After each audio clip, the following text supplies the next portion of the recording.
Today on Made for Glory, we're talking about one very important question. Where should I go to church?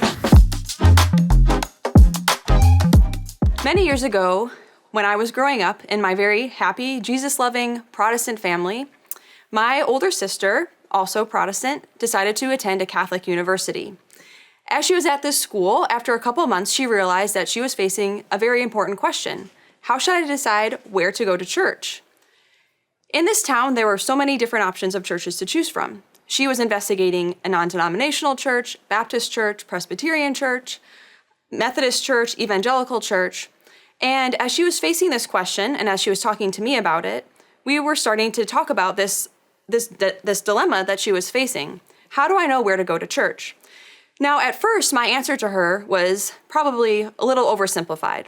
I said, well, why don't you just pick a church based on a church that teaches Jesus, a church that teaches from Scripture, that helps you draw closer to the Lord. Why don't you just pick a church based on that? And her answer really surprised me because I never thought about this before. She said, well, every single church I'm looking at says the same thing. They all say that they are teaching from Scripture and that they will help me to follow Jesus better. But as I'm trying to decide which church to go to, I'm running into some really important divisions that divide these churches from each other. For example, some of these churches baptize babies, and some churches wait until their children are older and can make an intellectual profession of faith. Which church should I go to? Some churches say that baptism is necessary for salvation, and others say it's not. Some churches have communion once a month. Some churches have communion every month. Some churches are saying that at communion it's just a symbol of Jesus. And at other churches they're saying, well, Jesus is really spiritually present in communion, and it's very important that we practice it every week.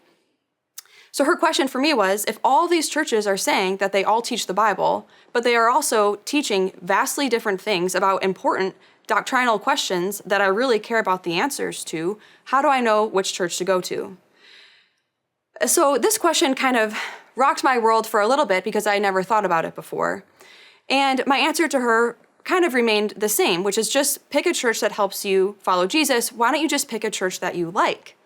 And her answer to me once again astounded me because she said, I don't want to pick a church based on what I like. I want to pick a church based on what is true.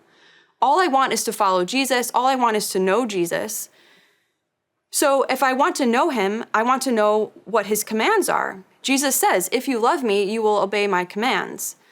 So if all I want is to follow Jesus and to know him, then how can I know what he wants me to do about baptism, about communion?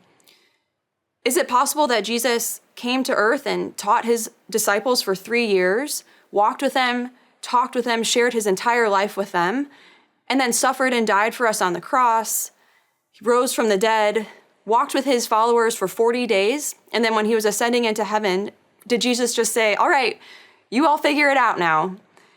And that he intended for there to be this division amongst Christians. And all these questions were things that I had never really thought about before.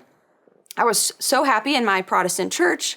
I was so happy drawing closer to the Lord, opening up Scripture, being led by amazing pastors who were so good at teaching Scripture, teaching the Bible to me. But as I continued to learn and think more about this question, I started to realize how important it was once I started to consider the ramifications of which church I went to. Based on which church I went to, I would believe different things about these really important Christian doctrines. If these doctrines were important enough to separate these churches from one another in the first place, I'm sure that the answers to these divisions are also really important for my own spiritual life and the way that I follow Jesus. And I started to really respect and empathize with my sister because I too had that same thought. I don't want to be the arbiter of all truth. I don't want to decide for myself what is true based on what type of church I like. I want to know Jesus and I want to know the truth. And so how do I choose a church to go to? So this question of how do I choose a church led me to start to investigate the early church.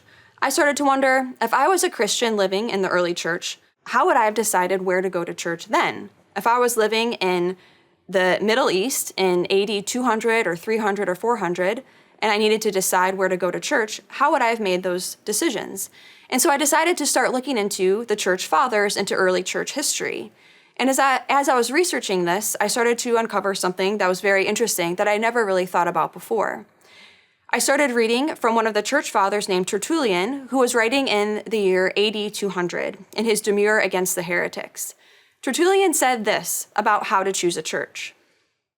He said, all doctrine, which agrees with the apostolic churches, those molds and original sources of the faith, must be reckoned as truth, as undoubtedly containing that which the churches received from the apostles from Christ, and Christ from God.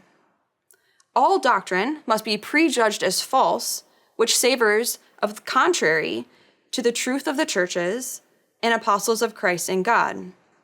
It remains then that we demonstrate whether this doctrine of ours, of which we have now given the rule, has its origin in the tradition of the apostles, and whether all other doctrines do not ipso facto proceed from falsehood.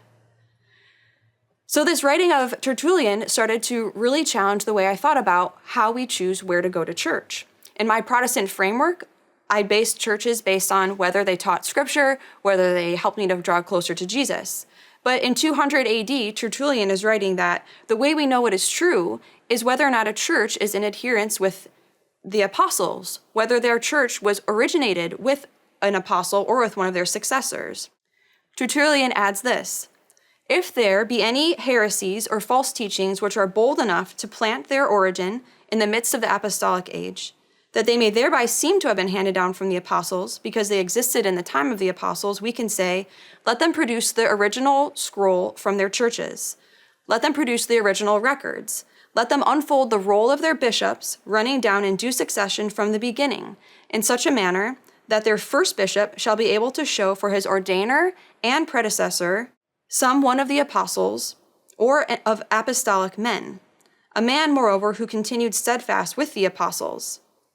For this is the manner in which the apostolic churches transmit their registers, as the church of Smyrna, which records that Polycarp was placed there by John the apostle, as also the church of Rome, which makes Clement to have been ordained in like manner by Peter.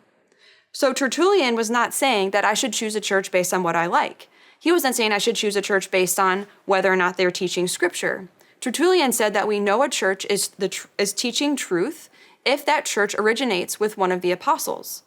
So a remaining question for me was, can my pastor or can my denomination trace his origin or his lineage or his tradition all the way back to one of the apostles? And if he can't, is this the church I should be going to?